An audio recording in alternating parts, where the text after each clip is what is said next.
नमस्कार।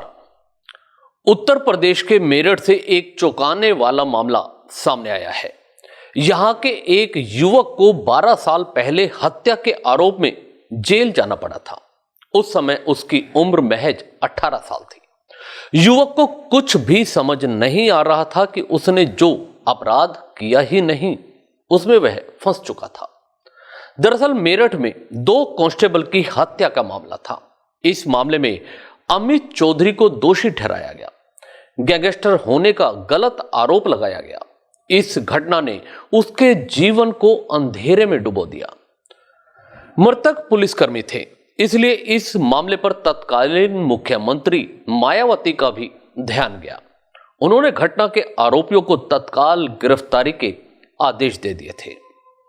कांस्टेबल हत्याकांड के दौरान अमित चौधरी अपनी बहन के साथ शामली में था, लेकिन इस केस के 17 आरोपियों में उसका नाम भी जोड़ दिया गया। उस पर आईपीसी और एनएसए की कड़ी धाराओं में मामला दर्ज किया गया। अमित पर हत्या की साजिश रचने वाले कुख्यात कैल गिरोह का हिस्सा होने का आरोप लगा।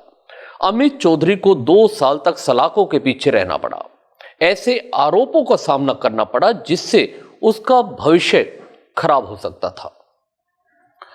अमित चौधरी के सामने परिस्थितियां प्रतिकूल थी, लेकिन उसने इस स्थिति में भागने की जगह लड़ने का निर्णय लिया।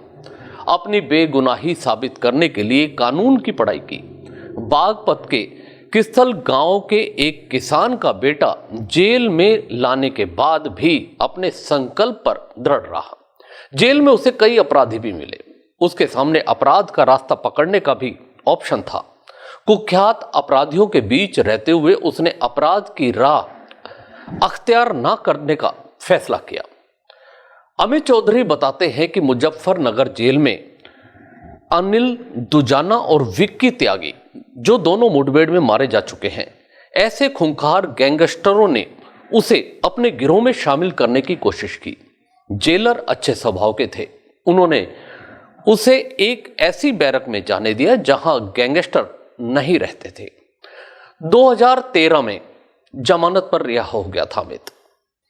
करीब 2 साल जेल में रहने के बाद अमित चौधरी 2013 में जमानत पर रिहा हुआ। इसके बाद उसने अपने खिलाफ लगे आरोपों को साफ करने की यात्रा शुरू की। वह और उसका परिवार समाज में अपना सिर ऊंचा करके चल सके, इसके लिए जरूरी था इस प्रकार के आरोपों से वह मुक्त हो जाए। इस कलंक को मिटाने के लिए उसने लॉ की पढ़ाई करने का फैसला किया। उसने बीए करने के बाद एलएलबी की पढ़ाई की। इसके बाद एलएलएम किया। आखिरकार बार काउंसिल की परीक्षा भी उसने पास कर ली। कानूनी ज्ञान से लैस होने के बाद उसने अपने केस को खुद लड़ने का मन बनाया। अमित कहते हैं कि मामला धीमी गति से चलता रहा और कोई बयान तक दर्ज नहीं हो पाए थे।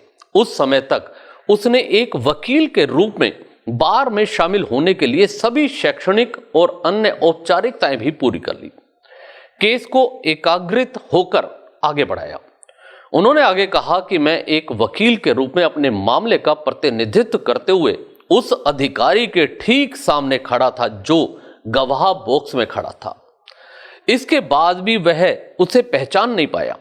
इससे जज हैरान हो गए। उन्हें विश्वास हो गया कि अमित चौधरी को गलत तरीके से फंसाया गया है। मामले में सुनवाई चलती रही। पिछले दिनों कांस्टेबल मर्डर केस में कोर्ट का बड़ा फैसला सामने आया। इसमें अमित चौधरी सहित 13 आरोपियों को यह कहते हुए बरी कर दिया गया कि अभियोजन पक्ष कांस्टेबल कृष्णपाल और अमित कुमार की हत्या करने और उनकी राइफलें लूटने के आपराधिक साजिश के अपराध को बिना किसी संदेह के साबित करने में विफल रहा है। कांस्टेबल कृष्णपाल और अमित कुमार हत्याकांड में साजिशकर्ताओं को अलग अलग तरीके की सजा मिली है। इस हत्याकांड के मुख्य साजिशकर्ता सुमित कैल, नीटू और धर्मेंद्र थे। कैल वर्ष 2013 में हुए पुलिस एनकाउंटर में मारा जा चुका है। वहीं कांस्टेबल की हत्या और बंदूक छीनने के आरोप में नीटू को उम्र कैद और 20,000 रुपए का जुर्माना लगाए जाने की सजा सुनाई गई। धर्मेंद्र पहले से ही कैंसर से पीड़ित था। इस रोग ने उसकी जान ले ली। अमित चौधरी तो इस अपराध से बरी हो गया, लेकिन उसका सेना में शामिल होने का सपना टूट गया था। अमित कहते हैं कि मैंने सेना में भर्ती होने का सपना देखा था, इसके लिए तैयारी भी कर रहा था, लेकिन 2011 में उस काली रात ने उसकी जिंदगी बदल दी। उन्होंने कहा कि मैं क्रिमिनल जस्टिस में पीएचडी करना चाहता हूं। मुझे लगता है कि भगवान ने मुझे अन्य दुर्भाग्यशाली लोगों के लिए लड़ने के लिए चुना है। अमित चौधरी इस अपराध से तो बरी हो गए, लेकिन उनका सेना में शामिल होने का सपना टूट गया। अमित कहते हैं कि उन्होंने सेना में भर्ती होने का जो सपना देखा था, इसके लिए वह तैयारी कर रहे थे, लेकिन 2011 की उस काली रात ने उनकी जिंदगी बदल डाली। उन्होंने कहा कि अब मैं क्रिमिनल जस्टिस में पीएचडी करना चाहता हूं। मुझे लगता है कि भगवान ने मुझे उन दुर्भाग्यशाली लोगों के लिए लड़ने के लिए चुना है। अब यही मेरी नियति है। वे अब अपने नए सपने को पूरा करने में जुट गए हैं। चैनल को देखते रहिए, सब्सक्राइब भी कीजिए और लाइक कर और शेयर करना भी ना भूलें। दीजिए इजाजत, नमस्कार।